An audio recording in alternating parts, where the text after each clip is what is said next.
आपकी नजर, हर खबर आपकी नजर। देवबंद के गुरुकुल सिद्ध कुटी का प्रत्येक वर्ष की भांति 18वां उत्सव परम स्वामी शांतु जी महाराज के साधन्य में पवित्र सत्य स्नान धर्म जाति के लिए एवं समाज की कुरीतियों को निर्वाण के लिए प्रारंभ हुआ है, जिसमें दूर दराज के प्रबुद्धगण शामिल हुए।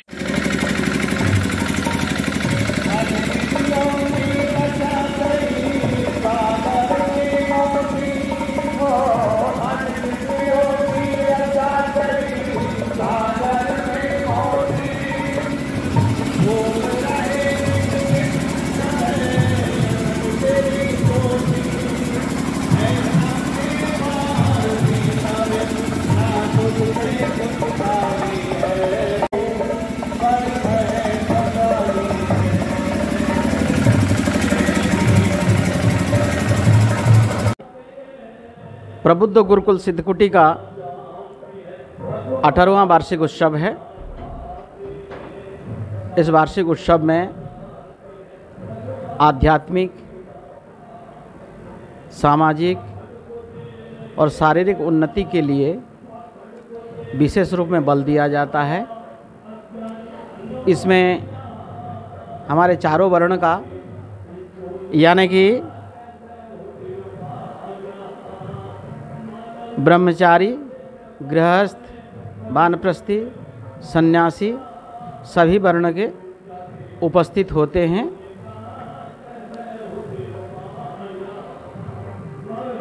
विद्वानों रूप में हमारे गुरुकुल कांगड़ी यूनिवर्सिटी से डॉक्टर मनुदेव बंधु जी, वेद विभाग अध्यक्ष आए हुए हैं। स्वामी उमानंद सरस्वती जी, जो अपना संपूर्ण जीवन धर्म के प्रति और समाज के प्रति ओतप्रोत करके अर्पित कर दिए हैं, ऐसे निष्ठावान सन्यासी आए हुए हैं। और अनेक जो भजनोपदेशक हैं, प्रचारक हैं, पंडित योगेश दास आर्य जी, पंडित अमरीश आर्य जी और लोक गायक सुरेंद्र लोक सिंगर जी आए हुए हैं। और हमारे ये 3 दिन का कार्यक्रम चलता है। पहले दिन हम ऐश्वर्य वाणी, ये वेद आदि हमारे जो धर्म ग्रंथ है, उससे हमें समाज को कैसे चलाना, किस प्रकार से चलाना, क्या खान पान करना, क्या नहीं करना, कैसे स्वस्थ रहना, इस विषय पर रखा जाता है। दूसरे दिन हमारे जीवन कैसे होनी चाहिए, हमारे राजा कैसे होनी चाहिए, हमारे प्रजा कैसी होनी चाहिए, किस प्रकार वातावरण होने से हमारे जीवन सुखमय, आनंदमय, समृद्धशाली हो, इस विषय पर चर्चा होता है। और तीसरे दिन हमारे राष्ट्र कैसे सुरक्षा रहे, किस रणनीति से चलने से, किस नैतिकता से चलने से, किस धार्मिक प्रवृत्ति से चलने से सभी लोगों का मनोवृत्ति समभाव, समन्वय भाव होकर विचलित न हो, समाज में एकत्रित होकर के रहें, यही इस प्रोग्राम का और इस सम्मेलन का उद्देश्य है। और इसी के साथ साथ हमारे जो ऐसे राष्ट्र पशु के उसमें घोषित करना चाहिए, हम भारत सरकार से भी इस मंच के माध्यम से अपील करते हैं, गौ माताओं को सुरक्षा के लिए भी अनेक विद्वान आए हुए हैं। जो हमारे प्रकृति से दोहन हो रही है और प्रकृति से गौ माताओं को अलग किया जा रहा है, क्योंकि वेद भी कहता है गावो विश्वस्य मातरः, गौ विश्व की माँ है। हमारे हिंदू समाज में ये कहा गया भी है कि 33 कोटि देव हमारे गौ माताओं की अंदर निवास करती है। इसीलिए इन पूरे प्रोग्राम में हमारे राष्ट्र की, प्रकृति की दोहन की, धरती माता के दोहन की, कैसे उसका पर्यावरण से बचा जा सके, इन सब चीज़ों को सबसे पहले प्रातःकालीन यज्ञ होता है। वर्तमान यजुर्वेद पारायण महायज्ञ चल रहा है, जिसमें कि जिसके उपवेद धनुर्विद्या है। यज्ञ निरुक्तकार कहते हैं यज्ञ वही श्रेष्ठतमम कर्म है। इस संसार में जितने कर्म हैं सारे कर्मों में से ये अति उत्तम कर्म है। किसी भी प्रदूषण को, किसी भी पॉल्यूशन को अगर हमें हटाना है तो यज्ञ कर्म को हटाना चाहिए। यज्ञ कर्म से ही उसका निवारण अत्यंत आवश्यक है। अभी जो गौ माताओं के ऊपर जो पिंकी वायरस आई हुई थी, यहाँ आश्रम में भी आई, लेकिन थोड़े प्रवेश करते ही यज्ञशाला में ही हमने यज्ञ करते थे, लेकिन यज्ञशाला को भी छोड़कर गौ माताओं के पास गौशाला में ही जब यज्ञ करना, गूगल आदि से गिलो आदि दिव्य औषधियाँ डाल करके जब प्रारंभ किया, अब सारे गौएं स्वस्थ हैं।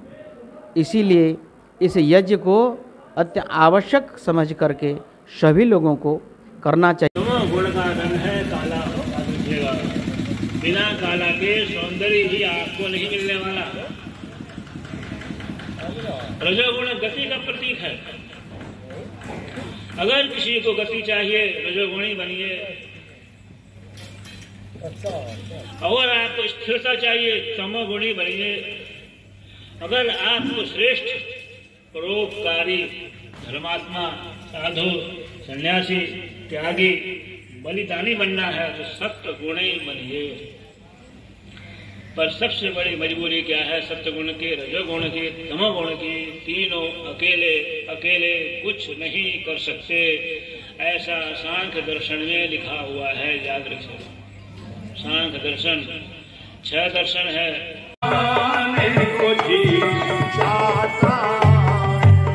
सुनने वालों सुनते जाना, हम सुनाते हैं जो बात। आज एक लड़की की शादी आई है घर पर बारात, बज रही शहनाइयां और सज रही रंगीन रात।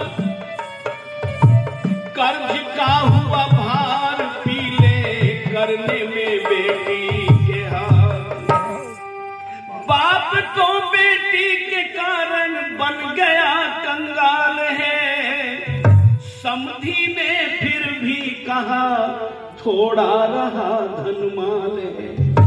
विदा हो के जाने को जी चाहता है, तुम्हें कुछ बताने को जी चाहता है। राज गम सुनाने को जी चाहता है, जी चाहता है। आज कुछ बताने को जी चाहता है। जब गई ससुराल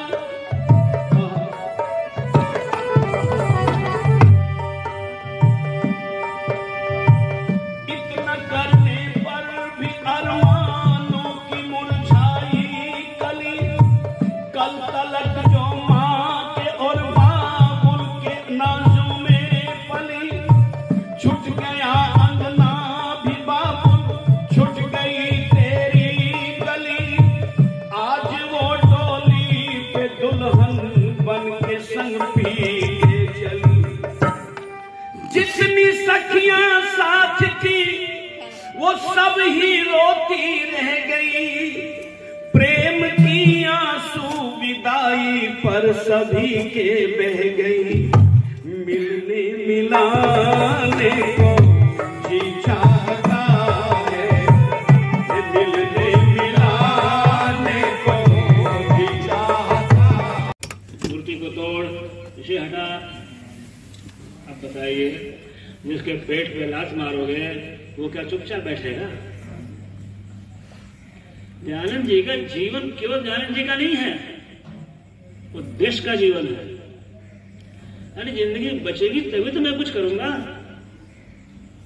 क्या हर समय मैं खड़ा हो जाऊं बंदूक के सामने, चलाओ गोली, सन्यासी का सीना खुला हुआ, ये भी तो गलत है। प्राण रहेगा, जीवन रहेगा, जिंदगी रहेगी, तभी तो कुछ कार्य करोगे। पेंशन भोगी हैं बैठे हुए बहुत सारे, जिन्होंने सरकारी नौकरी की है, पेंशन प्राप्त करने हैं। पेंशन प्राप्त करने के लिए बिल्कुल पहला और अंतिम नियम क्या है ये बताइए? पहला और अंतिम, I am still living, I am still living, मैं अभी जिंदा हूं, बस आप केवल जिंदा रहना है। अब लाभ ले रहे हैं पंगा, तो जिंदा कैसे रहेंगे? वो तो मार देगा। अरे सामान्य सुख को भोगने के लिए भी जिंदगी चाहिए, हर हाल में जिंदा रहना है, याद रखिएगा। जो कार्यक्रम चल रहा है जी, ये आर्य समाजी स्तर पे चल रहा है या हिंदू धर्म स्तर पे चल रहा है?